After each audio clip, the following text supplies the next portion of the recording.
Keats fell by a criticism. Who was it died of the Andromaque? Ignoble souls de l'omelette perished of an ortolan. L'histoire en esbrive, assist me, Apicius. A golden cage bore the luxurious little wanderer, enamored, melting, indolent, to the Chaussée d'Antin from its home in far Peru. From its queenly possessor, La Bellissima, to the Duc de l'Omelette, 6 peers of the empire conveyed the happy bird. It was all for love. That night the Duke was to sup alone. In the privacy of his bureau he reclined languidly on that ottoman for which he sacrificed his loyalty in outbidding his king, the notorious ottoman of Cadet. He buried his face in the pillow. The clock struck.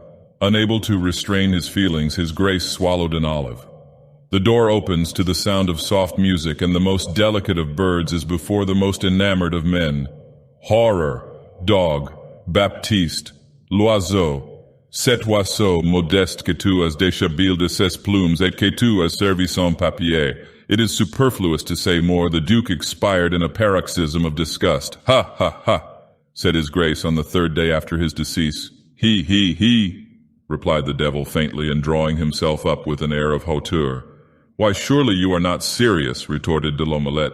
You have no bona fide intentions of putting such barbarous threats into execution. No, what? Come, sir, strip. Strip indeed, very pretty faith. No, sir, I shall not strip.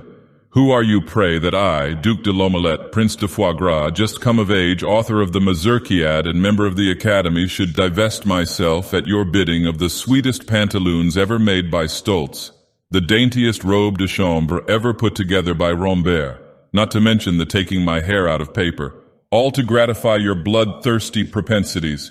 Who am I? Ah, true. I am Beelzebub, Prince of the Fly. I took thee just now from an inlaid coffin, curiously scented and labeled as per invoice. Belial sent thee, my inspector of cemeteries.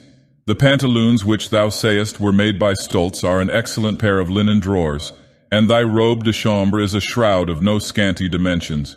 Sir, I am not to be insulted with impunity. Sir, I shall take the earliest opportunity of avenging this insult. Sir, you shall hear from me. In the meantime, au revoir. And the Duke was bowing himself out of the satanic presence when he was interrupted and brought back by a gentleman in waiting.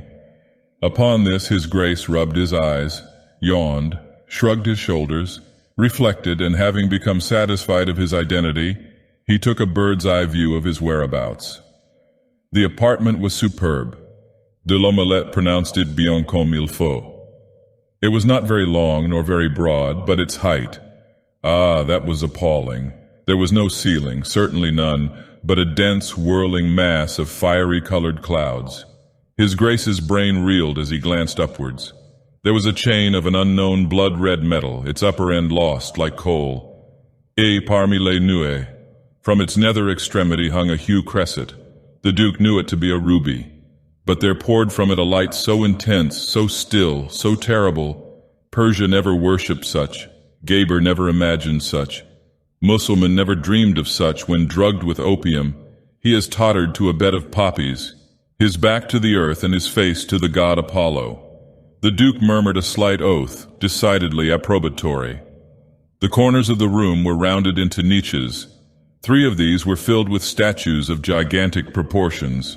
Their beauty was Grecian, their deformity Egyptian, their tout ensemble French. His Grace could not understand them and said, "Bah!" In the 4th niche the statue was veiled. It was not colossal. Then there was a taper ankle, a sandaled foot. De l'Omelette laid his hand upon his heart, closed his eyes, raised them, and caught his satanic majesty in a blush. But the paintings, Cupris, Astarte, Astoreth, 1,000 and the same, and Raphael has beheld them. Yes, Raphael has been here. For did he not paint and was he not consequently damned? The paintings, O luxury, O love, who, gazing on those forbidden beauties, shall have eyes for the dainty devices of the golden frames that lie embedded and asleep in those swelling walls of eiderdown. But the lofty, narrow windows of stained flass and porphyry, how many, how magnificent! And the curtains, ah, that aerial silk, the vapor-like floating of that gorgeous drapery. The Duke's heart is fainting within him. No, oh no, he is not, as you suppose, dizzy with magnificence, nor drunk with the ecstatic breath of those innumerable censers. Qu'est vrai que de toutes ces choses il a fait un memorandum, mais the Duc de l'Omelette is horror-stricken. For through the lurid vista which a single uncurtained window is affording, lo gleams the most ghastly of all fires. Le pauvre Duc. Could he have imagined that the glorious, the voluptuous, the never-dying symphonies of that melodious hall as they passed filtered and transmuted through the alchemy of that enchanted glass were the wailings and the howlings of the hopeless and the damned? And there too, there on that ottoman, who could he be? He, the petit maître, no, the deity, who sat as if carved in marble, et qui sourit, with his pale countenance, si amèrement, mais il faut agir. A Frenchman never faints outright. Besides, his grace hated a scene. De l'Omelette is himself again. There were some foils on a table, some points also. The Duke had studied under Billet.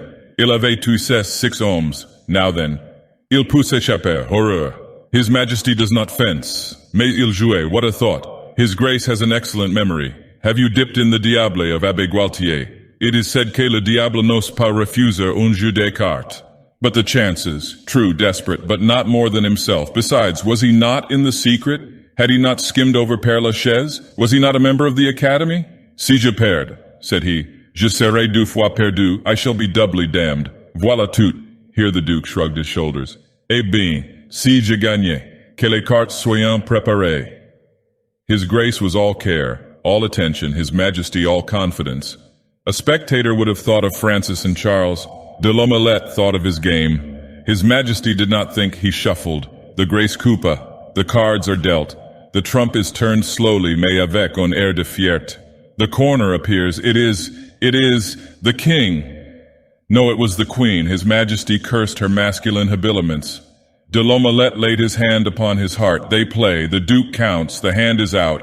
His Majesty counts heavily, smiles, and has taken wine. The Duke slips a card. C'est à vous à faire, said His Majesty, cutting. His Grace bowed, dealt, and arose from the table en présentant le roi. His Majesty looked chagrined. Had the drunkard not been Alexander, he would have been Diogenes.